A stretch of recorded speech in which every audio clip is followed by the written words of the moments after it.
Have you ever wondered what happens in a cemetery when everyone leaves and only one person remains alone while a violent storm approaches? What does that person hear?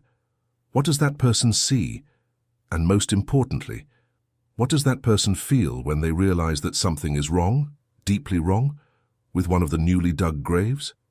When Thomas Whitmore agreed to stay alone in Hillside Cemetery during the worst storm in 50 years, he never imagined he would wake up at dawn to an answer from beneath the earth, an answer no one should hear. This is the true story of the gravedigger who swore never to speak of that night again, until now. Stay with me until the end, because what you're about to discover may completely change the way you see life and death. Thomas was 62 years old on that Friday, October 13th, 2023, 40 years in the profession, 40 years digging graves, conducting funerals, walking among tombstones as if walking through his own backyard. For him, Hillside Cemetery in Vermont was not a place of fear. It was his refuge, his home, the only place where he found peace after losing his wife 8 years earlier. He knew every name engraved in stone, every story buried in those 12 acres of sacred land. More than 3,000 souls rested there, and Thomas felt it was his duty to protect them. So when Storm Eleanor was announced with winds of 120 kilometers per hour and torrential rain, when his colleagues rushed to their cars, looking at the darkening sky, with fear in their eyes, Thomas made a decision that would change his life forever. He would stay. Someone needs to stay, he told his supervisor in that calm voice of someone who had seen it all, or at least thought he had. Have you ever been through that? Ever made a decision purely on instinct, without knowing you were about to face something impossible to explain? But at 3:47 a.m., as the storm raged outside like a maddened beast, something began to happen in the newly dug grave of Section D, something that science still cannot explain. And what Thomas did in that moment would change not only his own destiny. But before I tell you what happened that morning, I need to ask you something. If you're feeling that tightness in your chest, if this story is already affecting you in some way, leave a comment below describing what you're feeling right now. Seriously, write to me. Would you have stayed in the cemetery like Thomas? Or, I would have run away from there. I read all the comments, and knowing what you think, what you feel, is what makes me continue bringing you real stories like this one. And look, if you're not yet subscribed to the channel, click the subscribe button now. Why? Because your participation here is what makes this channel grow and reach more people who need to hear true stories. Stories that make us believe in human courage, in kindness, in the strength that resides within each of us when we are tested to the limit. Every like, every share, every new subscriber means that more people will learn about what Thomas experienced that night. And stories like that can't stay hidden. Leave a like below too, because it shows the algorithm that this content is worthwhile, that there are people who care about real, profound stories that touch the soul. I know this topic resonates with you. I know you're not here by chance. So be part of this growing community. We are thousands of people who believe that goodness, courage, and hope still exist in this world. Now let's go back to that night, to the cemetery, to Thomas alone in the chapel, listening to the wind howl among the ancient cypress trees, because what he was about to discover about that Section D grave was going to test every fiber of his being. Thomas Whitmore was no ordinary man. A widower with no children, he had the quiet demeanor of someone who had learned to find peace in places where most people only feel chills. After his wife Sarah passed away 8 years ago, a victim of a fulminant cancer, Thomas immersed himself even more deeply in his work. Hillside Cemetery became more than his job. It became his reason for waking up every day, his silent mission, his hidden purpose that no one else fully understood. For him, caring for that sacred place was caring for memories, stories, lives that were once full and now rested beneath the earth. The cemetery itself was a true journey through Vermont history. Founded in 1847, it occupied 12 acres of land where centuries-old trees created a natural cathedral, their branches intertwining to form arches over the stone paths. 3,200 souls rested there. Each tombstone had a story. Each name engraved in marble or granite was a complete life, with joys, sorrows, transformations, and legacies. Thomas knew many of these stories by heart. He knew that in Section A lay the region's first doctor, that in Section C lay a young teacher who died at 23 saving children from a fire in 1902, that in Section F rested a World War II veteran who never spoke about what he saw in Europe. This deep connection with the dead wasn't morbid. It was pure reverence. Thomas woke at 5 in the morning every day, made his strong coffee in the small house next to the cemetery entrance, and began his rounds. He checked if any tombstones had fallen during the night, if flowers had been left, if there were any signs of vandalism. He cut the grass with surgical precision, pruned the rose bushes that grew next to the oldest graves, cleaned the bronze plaques until they gleamed in the sun. On funeral days, Thomas was the first to arrive and the last to leave, ensuring that each ceremony proceeded with the dignity that the dead and their families deserved. His dedication was silent, almost invisible, but absolute. For Thomas, this was not a place of fear. It was his home. It was where he felt most alive, paradoxically. Among the dead, he found a peace that the world of the living could no longer offer him.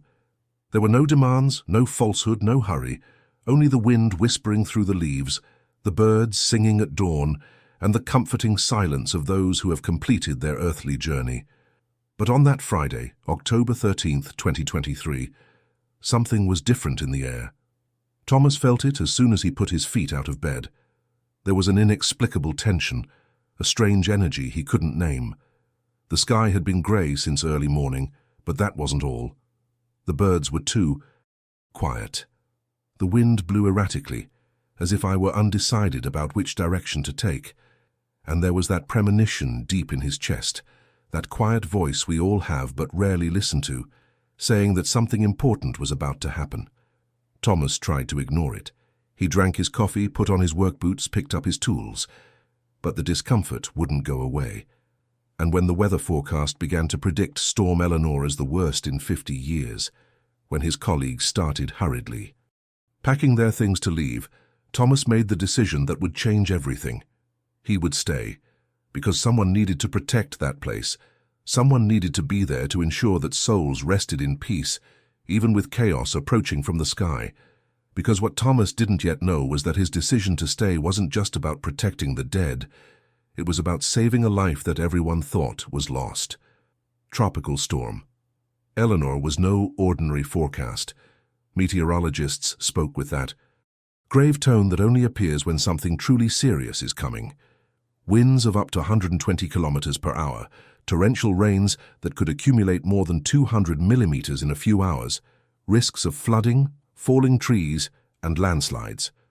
Authorities issued evacuation alerts for several regions of Vermont, including the area where Hillside Cemetery was located. The message was clear: stay home, or better yet, get out of the danger zone. This storm would be historic, the kind people would remember for decades. Around noon, as the sky began to take on that strange greenish-gray hue that heralds destruction, the other 3 cemetery employees gathered in the small administrative office. Mike, the head gardener, already had his car keys in hand. Elena, the secretary, was shutting down the computers with visible haste in her movements. And Robert, the supervisor, looked out the window with concern as the wind began to pick up. That's when Thomas appeared in the doorway, with the calm that only someone who has faced life's worst losses can possess. "I'm going to stay," he said simply. Robert turned, incredulous. "Thomas, did you hear the prediction? This place is going to turn into chaos. Trees are going to fall. The power is going to go out. You could be stranded." Thomas just shook his head with that stubborn look everyone knew. Someone needs to stay. Someone needs to make sure everything stays all right here. There was a brief attempt to convince him otherwise. But anyone who knew Thomas knew that when he made a decision, there were no arguments that could change his mind. His mentality was unwavering. He had a sense of duty that went beyond logic, beyond common sense, beyond the instinct for self-preservation. At 2 in the afternoon, the sky darkened, as if night had arrived 6 hours earlier. It was an unnatural, oppressive darkness that made the hairs on your arms stand on end. The wind began to howl among the ancient cypress trees, creating a sound that seemed to come from another world, a sharp, constant lament that pierced the bones. The first branches began to fall, bursting against the stone paths with dry thuds. Leaves flew in chaotic whirlwinds, and the temperature plummeted brutally, as if winter itself had decided to arrive 3 weeks earlier than expected. Thomas prepared himself with the efficiency of someone who had already been through many difficult situations. He grabbed his emergency backpack, which he always kept ready, checked his high-powered flashlight, grabbed extra batteries, filled 2 thermos flasks with strong hot coffee. He locked all the tools in the maintenance shed, tied the doors that usually banged shut in the wind, and walked to the small chapel in the center of the cemetery. It was a stone building from 1889, solid as a fortress, with thick walls and stained glass windows that had withstood more than a century of harsh weather. If there was a safe place in the cemetery during a storm, it was there. Inside the chapel, Thomas set up his makeshift camp. He placed candles in the sacristy in case the flashlight failed, positioned his small transistor radio by the window with the best reception, and spread an old but thick blanket on one of the wooden benches. Through the side window he had a direct view of Section D, where the most recent graves were located. It was a casual, routine glance, without any specific premonition. He thought it would be just another night of vigil, like so many others he had already spent there. A night of listening to the wind, drinking hot coffee, waiting for the storm to pass. How profoundly wrong he was. At 3 o'clock in the afternoon, the rain began. It wasn't gradual. It was as if someone had dumped a giant bucket on the world. Thick, heavy, furious drops hammered the chapel roof with deafening intensity. The wind picked up even more, and Thomas could hear entire trees groaning under the pressure, some giving way with terrible cracks that echoed through the cemetery. The electricity went out in a matter of minutes, plunging the entire region into total darkness. Thomas turned on his flashlight and tuned the radio. The announcer's voice was tense, stating that Eleanor was proving even more violent than expected. The decisions each person had made that day could no longer be changed. Thomas was there, alone, in the middle of one of the worst storms in half a century. And as night drew near, as nature's fury seemed endless, Thomas still didn't know that his true ordeal hadn't even begun.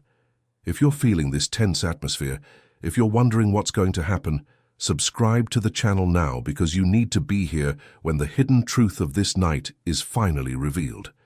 Because out there in Section D, beneath meters of cold, wet earth, something impossible was about to happen.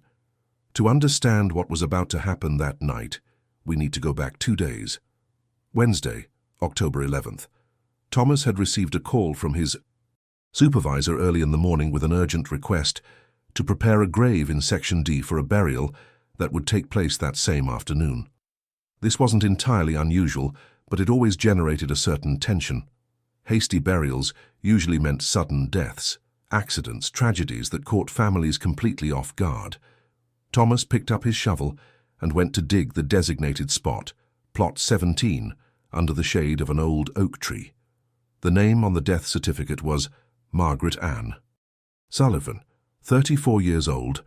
The death certificate simply stated sudden death without further details. Thomas frowned as he read it. Usually there was more information: specific cause of death, hospital where the death occurred, attending physician. But here was only that vague, almost evasive phrase. He dug the grave with his usual care, measuring the exact depth, smoothing the earthen walls, preparing everything so that the burial would proceed with dignity. But something already bothered him, a strange feeling he couldn't name, as if the behind the scenes of that situation hid a truth that no one was willing to tell. The wake began at 2 in the afternoon. Thomas was present, as always, overseeing the logistical details, ensuring everything ran smoothly. That's when he saw the coffin for the first time. It was dark mahogany, with a simple but beautiful finish. But something was wrong. The coffin was sealed, completely sealed, with screws already tightened, making it impossible to open. Thomas found this strange. Closed coffin wakes did happen, of course, especially in cases of serious accidents or traumatic deaths, but the haste with which that coffin had been sealed was unusual. It seemed someone wanted to be absolutely certain that no one would open it again. And then there was the family. Thomas watched the people arriving for the wake, and something was profoundly wrong with the emotional climate of that group. They didn't seem sad. They seemed frightened. Margaret's mother, a woman in her 60s, did have red eyes, but there was a glint of panic in them, not grief. The father was pale, his hands visibly trembling as he greeted the few people present. There was an older brother who kept staring at the coffin with an expression that Thomas could only describe as poorly disguised terror. People whispered amongst themselves, but stopped abruptly when someone approached. There were secrets in that room, unspoken revelations, a hidden narrative that no one dared to verbalize. The doctor who signed the death certificate was also present, Dr. Harrison, a middle-aged man whom Thomas had seen at other funerals. But when their eyes met, the doctor immediately looked away, as if he had been caught doing something wrong. There was no greeting, no usual respectful nod, just that quick, guilty, unsettling look away. Thomas felt a pang in his stomach. His analytical mind, honed over 40 years dealing with death, was picking up on signs that didn't make sense together. And then came the moment Thomas wouldn't be able to get out of his head for the next 2 days. During the ceremony, there was a small technical incident with the flowers, and Thomas had to approach the coffin to adjust the arrangement. That's when he saw it. Scratches. Scratches on the inside of the coffin lid, visible through a small opening in the decorative trim. They were thin but deep marks, as if fingernails had desperately scraped against the wood. Thomas froze. It made no sense. Internal scratches? How? Why? He looked around to see if anyone else had noticed, but everyone had their heads down, avoiding looking directly at the coffin. Thomas tried not to think about it. He tried very hard. He told himself he was seeing things, that they were just imperfections in the workmanship, that his imagination was playing tricks on him. But those marks were there, real, undeniable, and the family's expression, the doctor's behavior, the inexplicable haste, it all added up to an equation that didn't add up. He supervised the burial professionally, watched the coffin being lowered into the ground, threw the first shovelful of earth on it, as was customary. But his heart was heavy with a terrible doubt that he didn't have the courage to put into words. And now, 2 days later, trapped in the chapel during the worst storm in 50 years, Thomas looked out the side window at Section D. Margaret Ann Sullivan's grave lay right there, no more than 30 meters away, under that old oak tree that was now bending violently under the raging winds. And Thomas didn't yet know that that tomb, that grave that shouldn't have been there like that, was about to change his life forever. Thomas had fallen asleep around midnight, exhausted from the tense day and lulled by the monotonous sound of the rain hammering against the chapel roof. He slept sitting on one of the wooden benches, his head resting against the cold stone wall, the lantern beside.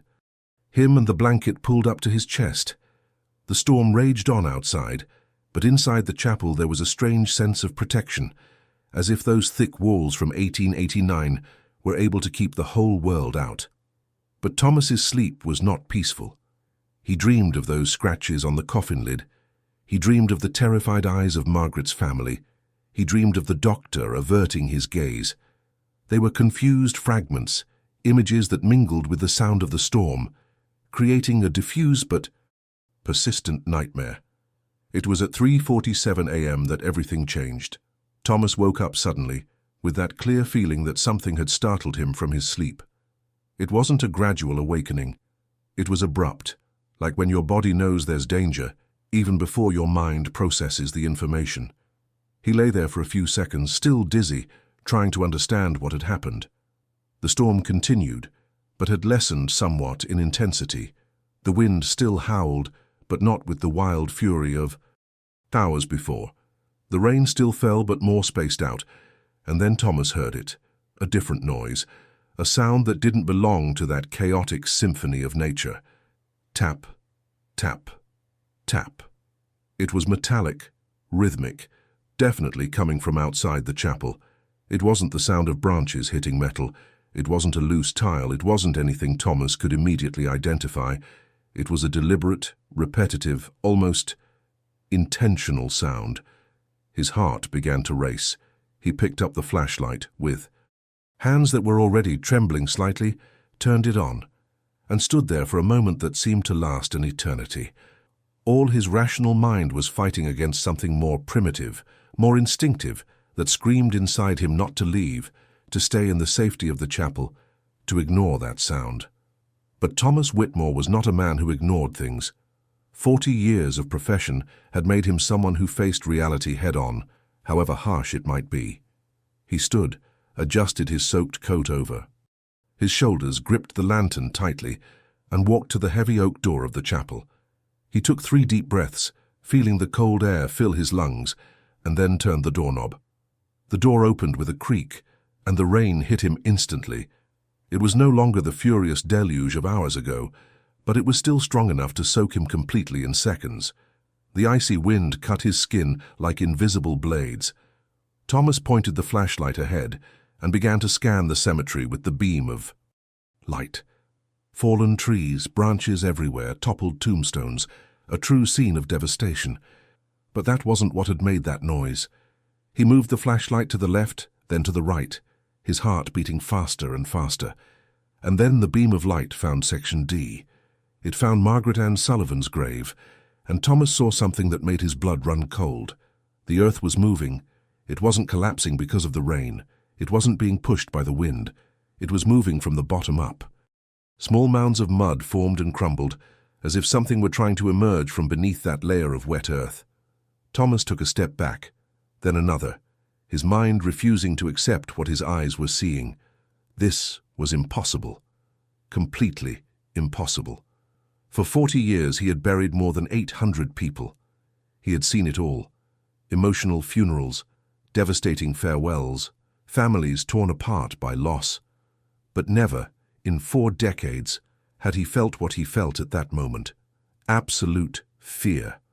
Pure, primal, paralyzing. It wasn't the fear of seeing something frightening. It was the fear that everything he thought he knew about life and death was wrong. It was the fear that those scratches on the coffin lid meant exactly what he hadn't dared to think 2 days ago. It was the fear that Margaret Ann Sullivan, in some inexplicable, terrible, unthinkable way, wasn't dead when she was buried. And now, under the storm, beneath meters of soaked earth, something was happening in that grave. The earth continued to move with increasing intensity. Thomas could hear the metallic sound again, louder now, definitely coming from beneath the ground.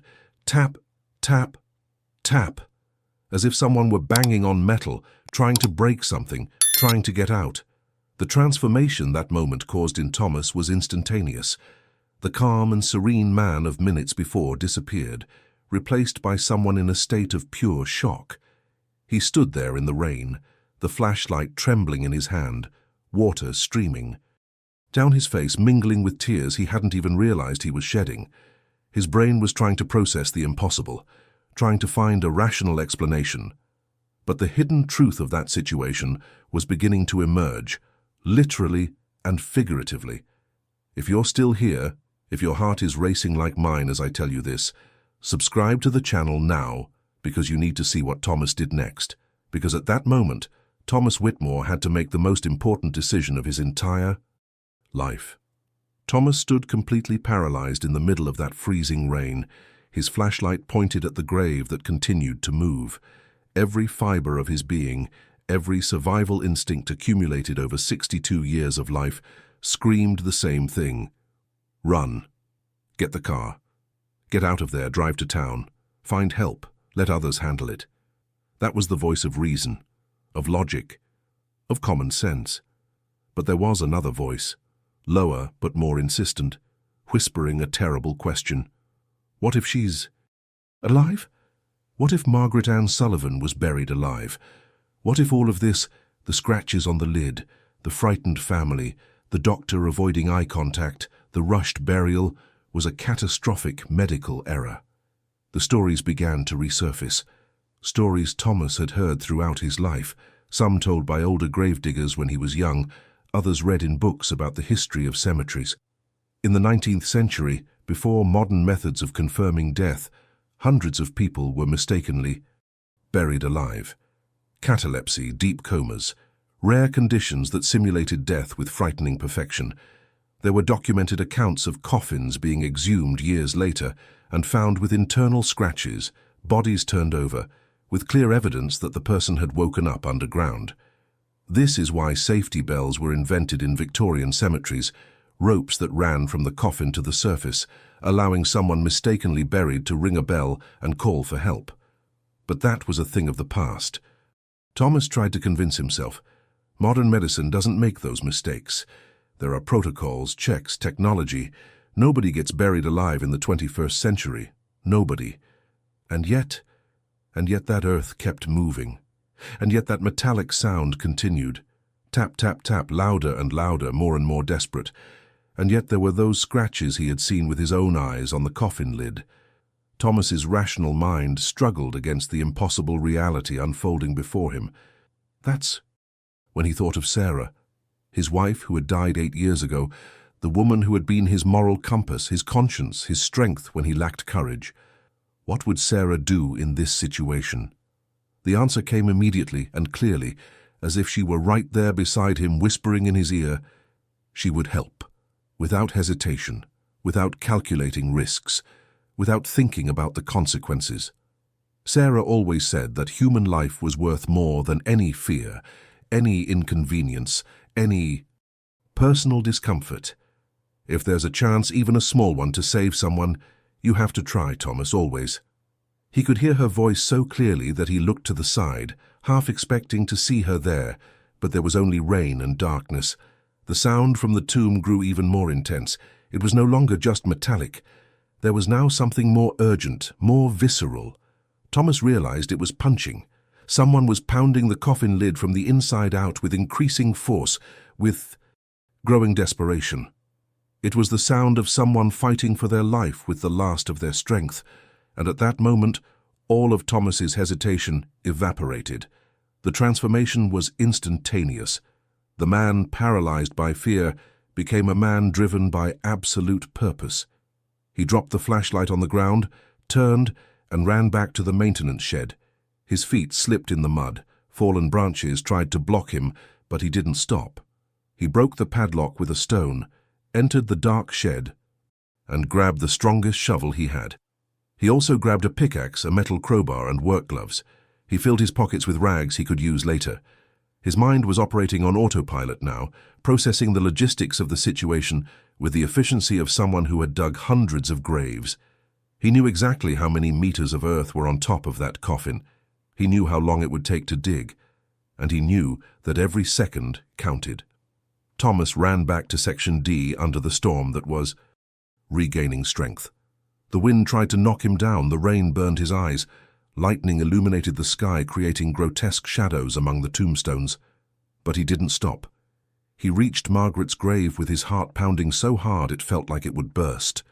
He plunged the shovel into the wet earth and began to dig with a speed and determination he didn't know he still possessed.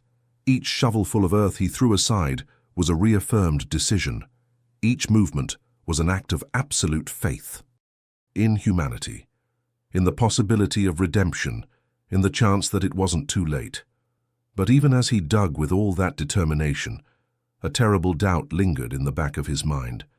He didn't know if he was saving a life or opening a door that should have remained closed forever. He didn't know if on the other side of that mahogany lid he would find a grateful survivor or something his mind wasn't prepared to process. And with each passing second, with each inch, he dug deeper into that waterlogged earth. Thomas picked up the flashlight he had left on the ground and placed it between his teeth, biting hard on the metal handle. The beam of light swung frantically as he moved, creating dancing shadows on the wet earth. Each shovelful of mud he pulled from that hole weighed twice as much because of the soaked water. His muscles screamed in pain. His back protested with every movement, but he didn't stop. The rain had turned everything into a battle against the elements. The earth collapsed from the sides of the hole almost as fast as he could remove it, as if nature itself were trying to stop him from reaching that coffin. Lightning streaked across the sky at irregular intervals, illuminating the entire cemetery for fractions of a second with a cruel white light that made everything seem even more surreal. It was as if the sky were photographing this madness, documenting this impossible moment when a 62-year-old man frantically dug a grave in the middle of the worst storm in 50 years. Thomas was literally inside the hole now, with mud up to his knees, digging down with a determination bordering on obsession. 20 centimeters of progress, then 40, then 60. Each centimeter was a painful victory against the waterlogged heavy earth, and then suddenly the noise stopped. The metallic sound, the desperate punches, everything ceased at once. Absolute silence. Only the sound of the storm remained, the howling wind, the hammering rain, distant. Thunder rolling across the sky. Thomas froze with the shovel in the air, panting, soaked to the bone, covered in mud from head to toe. The lantern fell from his mouth and rolled to the corner of the hole. For a terrible moment, he thought he had arrived too late. That Margaret, if she was really alive down there, had finally succumbed, that his last strength had been exhausted, that all that effort, all that desperate race against time, had been in vain. Had he imagined it all? Had the stress of the storm, the loneliness, the memories of that strange funeral conspired to create a hallucination? Was he frantically digging for nothing, a cruel trick of his weary mind? Thomas breathed heavily, his hands trembling, his whole body in shock. He was about to stop, about to climb out of that hole and admit he'd lost his mind when it happened. Boom. A violent crash came from inside the coffin, so loud that Thomas felt the vibration through the layer of earth that still separated the shovel from the wood. It was no longer a metallic sound, it was wood cracking. It was brute force being applied from the inside out. Thomas looked down and saw something that made his blood run cold. The earth beneath his feet was buckling. The coffin lid was being pushed upwards with such force that it was warping, bending, about to break. Something or someone was trying to get out of there with the last reserve of energy they possessed. Thomas's hands were bleeding now. The blisters that had formed on his palms had long since burst, and each movement of the shovel against his raw hands was agony. But he felt no pain. Adrenaline had completely taken over. His breath faltered, his lungs burned, his heart pounded so fast he could feel his pulse in his temples. 20 more centimeters, he thought. Just 20 more centimeters and I'll get there. He dug with renewed fury, throwing mud everywhere, without technique, without care, just pure necessity to reach that coffin. And then the shovel struck. Wood. The sound was unmistakable. A dry, solid thud completely different from the damp sound of the earth. Thomas dropped the shovel and fell to his knees inside the muddy hole. He began digging with his bare hands, removing the last layer of earth covering the coffin lid. His fingers found the polished mahogany, now covered in scratches and dents from the blows inside. He cleared the surface enough to find the side handles. He picked up the metal lever he had brought and began to pry the lid.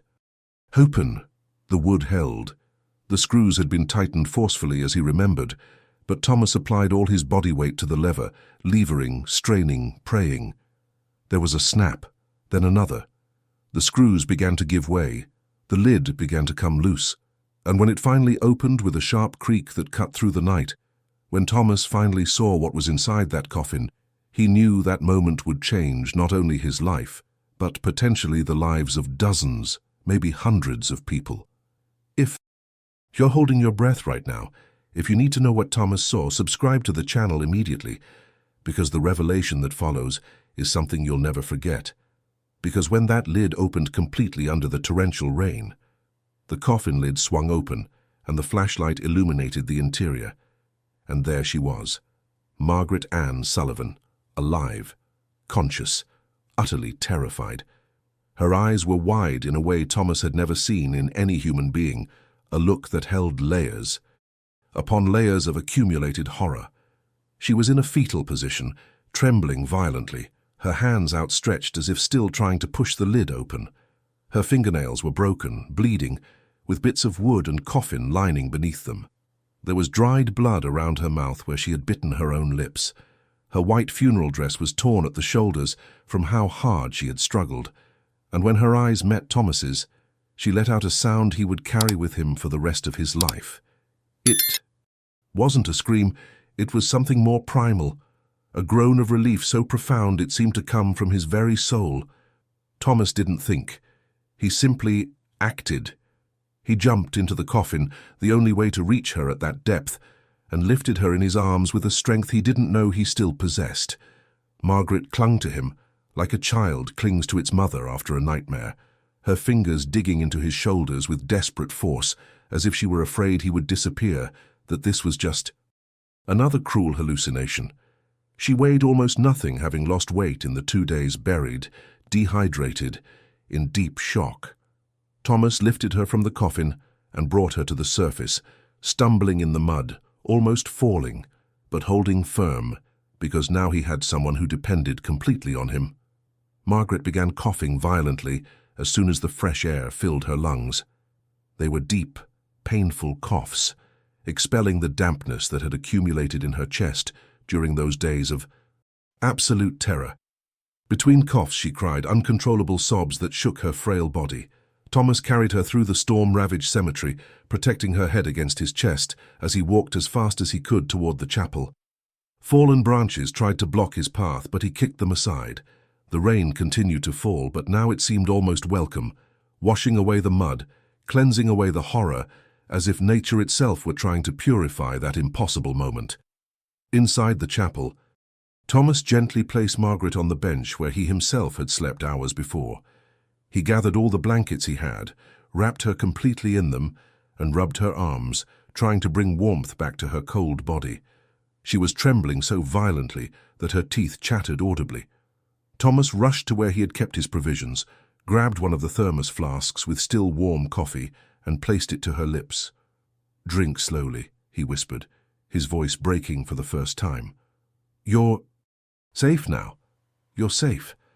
Margaret drank small sips, still coughing between them, still crying, but gradually beginning to stabilize. Thomas picked up his cell phone with trembling hands and tried to call emergency services. No signal.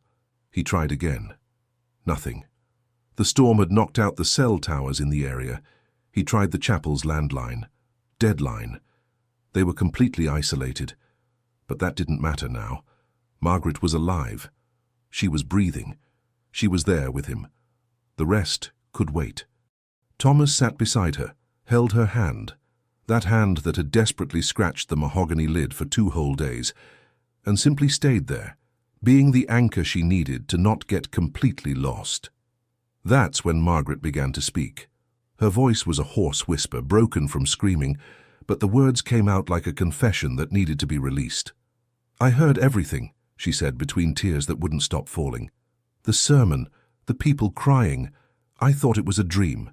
That I was going to wake up, but then I heard the earth falling on the coffin. The sound, that terrible sound of earth hitting wood. And I understood. I understood that I was being buried. I screamed. I screamed so much that my voice disappeared. I hit, scratched, kicked. Nobody heard me. Nobody. And when the last shovelful of earth was thrown and everything fell into absolute silence, I thought I was going to die insane in that darkness." Thomas wept with her. Thick tears streamed down his muddy face as he held her bloodied hand.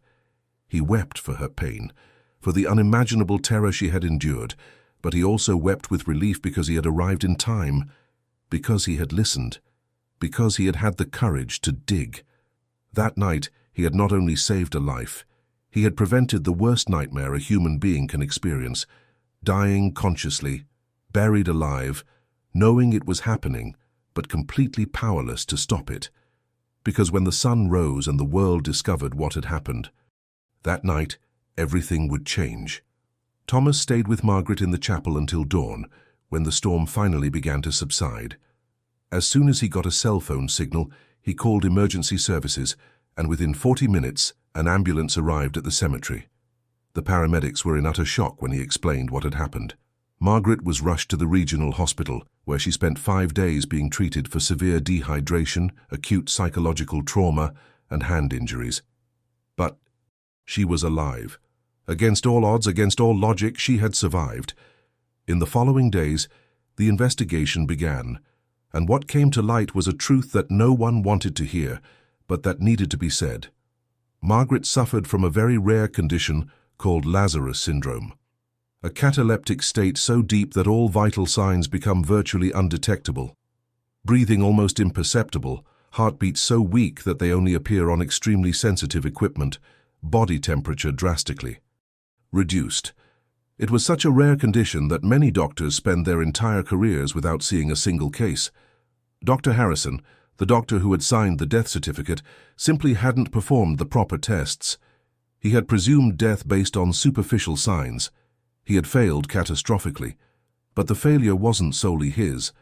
Margaret's family, devastated to find her unconscious at home in absolute panic, had accepted the doctor's diagnosis as definitive without question.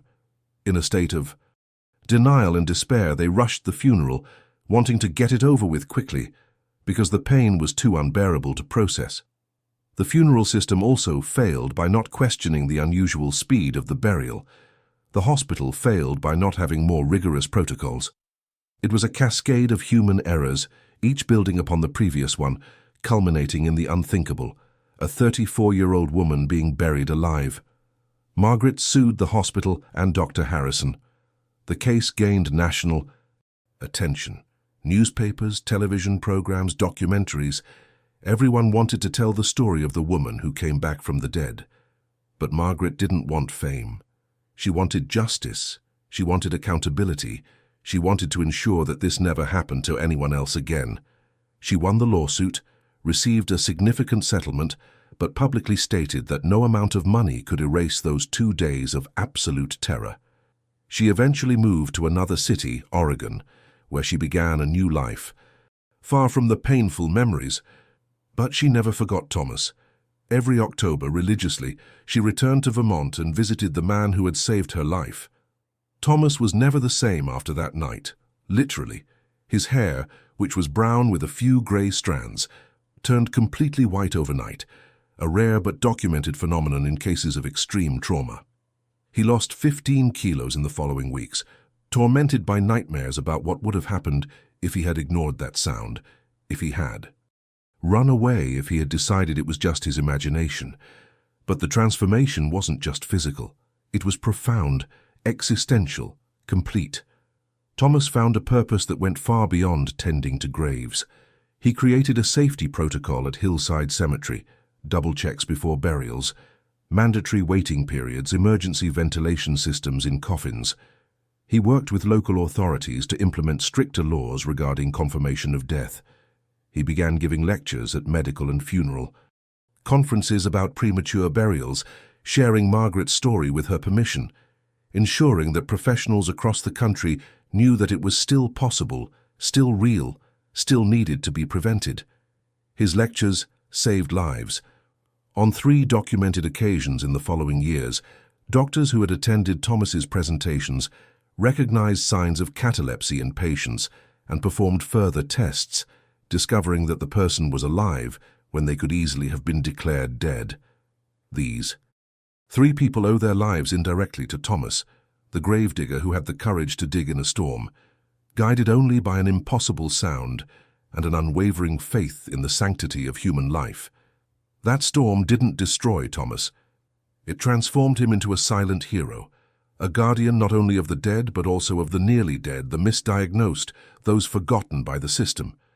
If you're feeling the weight of this transformation, if you understand that sometimes the worst moments of our lives are the ones that give us the greatest purpose, subscribe to the channel now, because this story is coming to an end, and you need to hear the message it carries. Because what happened that October night in 2023 teaches us something fundamental about courage, about impossible decisions. Thomas Whitmore is 64 years old today and still works at Hillside Cemetery. He still wakes up at 5 in the morning, still makes his strong coffee, still walks among the tombstones with that quiet respect he's always had.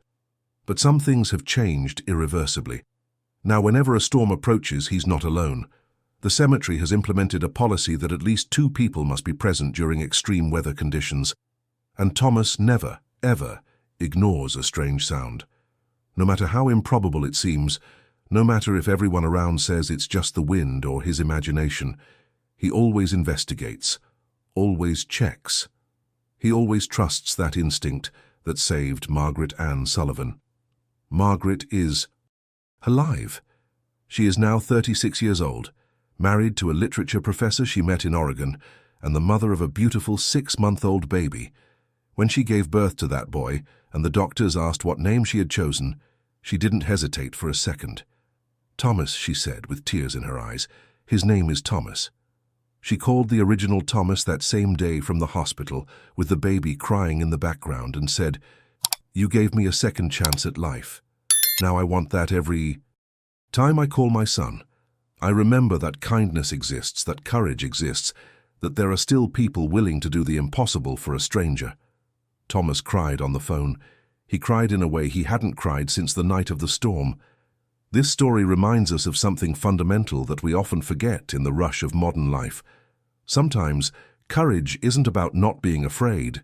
True courage is being afraid, feeling every fiber of your being screaming at you to run, and still doing what is right. It's listening when everyone around you says it's just your imagination, when logic says it's impossible, when it would be much easier to simply ignore it and move on. Thomas could have run away. It would have been the most rational, safest, most understandable decision. No one would judge him for it. But he chose to dig. He chose to face the unknown.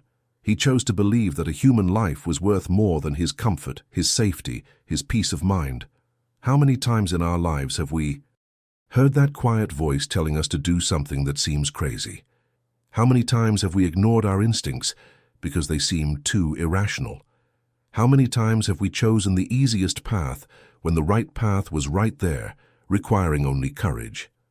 Thomas's journey that night wasn't just physical, digging through the mud and the storm. It was an inner journey, a battle between fear and compassion, between self-preservation and a sense of duty to another human being. And what's most impressive is that Thomas doesn't consider himself a hero. When journalists interviewed him in the months following the rescue, when people stopped him in the street to thank him for restoring their faith in humanity, he always said the same thing. "I only did what any decent person would do."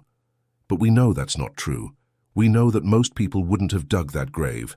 Most would have rationalized, would have found perfectly logical reasons not to act. And that's exactly what makes Thomas's choice so extraordinary. He did what most wouldn't do. The answer that came from the silence that night wasn't just the sound of Margaret banging on the coffin lid.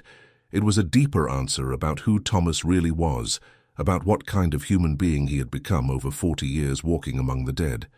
It was an answer about values, about priorities, about what truly matters when all distractions and excuses are removed, and you're faced with a decision that defines who you are. And now I ask you who have watched this far, who have felt every moment of this story, what impossible decision would you make if you were in Thomas's place? If you were alone in that chapel, listening to that impossible sound coming from the wet earth, what would you do? Would you dig? Would you run? Would you trust your instincts even when everything seems like madness? And leave a comment. Would you have had Thomas's courage? Because I really want to know. If you've made it this far, to this final moment with me, it's because this story touched something deep inside you. And I know it did because stories of true courage, of impossible decisions, of ordinary people doing extraordinary things, they remind us of what really matters. So let me ask you something very simple. Subscribe to the channel, seriously, because if you enjoyed this kind of content, of real stories told with depth and respect, I'll bring you more of it every week. These are stories that need to be told, that deserve to be heard, and your subscription guarantees you won't miss any of them. And in the comments, write to me, I'm with you until the end. That way I know you watched everything, that you stayed here from beginning to end of this journey with me. I read all the comments, believe me. Every message that arrives is a reminder that it's worth continuing to do this work. Leave a like too, because that helps more people find stories like Thomas and Margaret's. The algorithm works like this. The more likes, the more people discover that there are still reasons to believe in human kindness. And look, there's a video over here that I think you'll like too. It's about another impossible decision, another person who had to choose between fear and doing what was right. Click and stay with me there because this conversation isn't over yet. Thank you for staying until the end. From the bottom of my heart, see you in the next video.